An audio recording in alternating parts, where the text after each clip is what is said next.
If you're tuned in to Moms Matter today, we have a really special guest in Focus TV studios right here in West Hollywood. She flew in from New York to tell us about how she is a major change maker and how she's changing the landscape. We have Amanda Berman, who is a civil rights attorney and the founder of Zioness, right here in our studio. Welcome, Amanda. Thank you. This is so much fun. I'm so happy to be here. I am so excited to have you here. We have been chatting via email, and now I get to see you face to face, and you show up in red. It's like we've got the whole vibe going. Sisters. Amazing. I love it.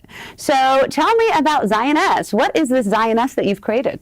So it's a new movement. We have 24 chapters in a year and a half. And the goal of it is to empower and activate and inspire the vast majority of American Jews who are politically active on the left, but have been pushed out of a lot of progressive and social justice spaces because of our support for Zionism, which for us is Jewish self-determination. So we're building a community for all of the people in our community who feel like they need a political home and they need a place where they're comfortable in their activism and where they have kind of strength in numbers and where we can talk about the inherent relationship between being a Zionist and being a progressive. And why is it that you can't be a Zionist and a progressive? I mean, I'm a Zionist and I'm a progressive. Ditto. So I don't think it's that you can't, but there is a pretty pernicious, honestly, narrative that exists in a lot of progressive spaces that have been, I believe, sort of exploited by people who only want to talk about the Israeli-Palestinian conflict. And it's devastating because, again, the vast majority of American Jews are really committed to liberal values, to racial justice, to women's issues, reproductive rights, marriage equality, gun control, climate change. I mean, the menu of liberal progressive issues that are so important to us as voters and as activists and to, politically, as politically oriented members of our community, we're told that when we commit ourselves to those issues, we have to abandon or reject a core part of our identity as Jews, which is Zionism. Sorry. But it doesn't make sense to me. I mean, Zionism was founded on all of those liberal views. It's true. Zionism was Zionism is a belief. It's an idea. It's a movement. It's a dream. I say Zionism is the dream of the Jewish people, and its contemporary manifestation is the existence of the state of Israel. But Zionism is nothing more than an idea and a belief that we should be entitled to the same civil and human rights as all other people, and that we should have a state where we can be safe and secure and sovereign. And of course, when, you pursue that kind of dream and that belief, you're doing it in a very progressive way. It's progress. It's bringing about equality for an entire people, the world's most enduring persecuted community. This is what it means to be a progressive. And so for anyone who says you can't be a progressive and a Zionist, they're not paying attention and they don't understand the terms. So how are you going to now, through Zioness, help people understand that? Understand that, yes, you can vote liberal all the way down, and yes, you can be progressive, and yes, you can love the state of Israel all at the same time.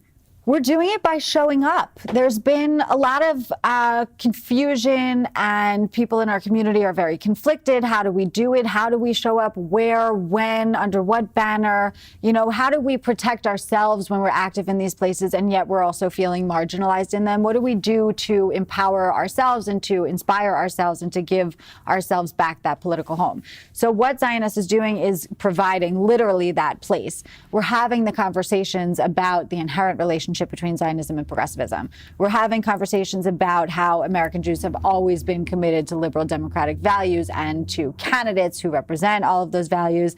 And we're also talking the talk while we walk the walk. You can't just sit on the sidelines and have these conversations and say, wow, it's really damaging that, we feel like we can't go to the Women's March because there's anti-Semitism there. You have to go to the Women's March and push out the anti-Semitism. And when people see you there walking the walk, being both a Zionist and a feminist, it totally changes the narrative that exists in the space that you can't be both, that you have to choose one. People see you, they associate you with all of yourself, with all of the values that you're upholding and all of the authentic pieces of your identity, and it totally changes the conversation. I mean, I want to grab you and kiss you right now because it's true. I mean, I've marched with my girls. I'm going to march again, hopefully for years and years to come.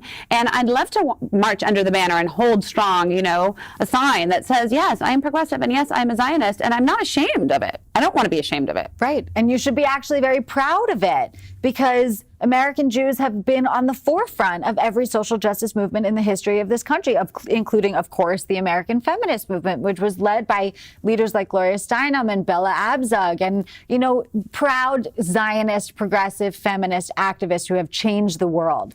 And so I think we should really maintain our pride in that identity and bring it back into the space as part of the conversation. It's really not that hard. We just have to show up and do it. And I really do hope you'll march with Zioness at the Women's March next weekend and in women's marches forever to come, because women's movements forever to come, because we need to be welcome in the space with all of our authentic selves. And that is how we gain allies, by, you know, showing people that we're proud of ourselves. Nobody wants an ally who's afraid of their own identity or ashamed of their own identity. Right on, sister. I mean, wow. I am so excited. I'm so excited to have you. I can't wait to see how you're going to really be a change maker and change everything that's happening, because we really need someone like you. You're young and you're beautiful and you're smart and you're strong, and I love it. I love it. I love it. So thank you for being on the show. My pleasure. And I'm sure we'll have you back very soon to see the progress. Excited. So much is happening. So it's incredible. The demand for a movement like this, for a place where people can show up and do all of these things that they care about. There's been a void. There hasn't been a Zionist movement before. And so it's totally retaking the space, and it's really going to be great. I can't wait to work with you on it. And you're doing it. You're doing it. Thank you. Thank you. You met Amanda Berman right here on Focus TV Network. She's a major change maker. Look out for Zioness. Follow her and see what she's doing, but she is definitely changing the landscape. And we'll see you guys next time.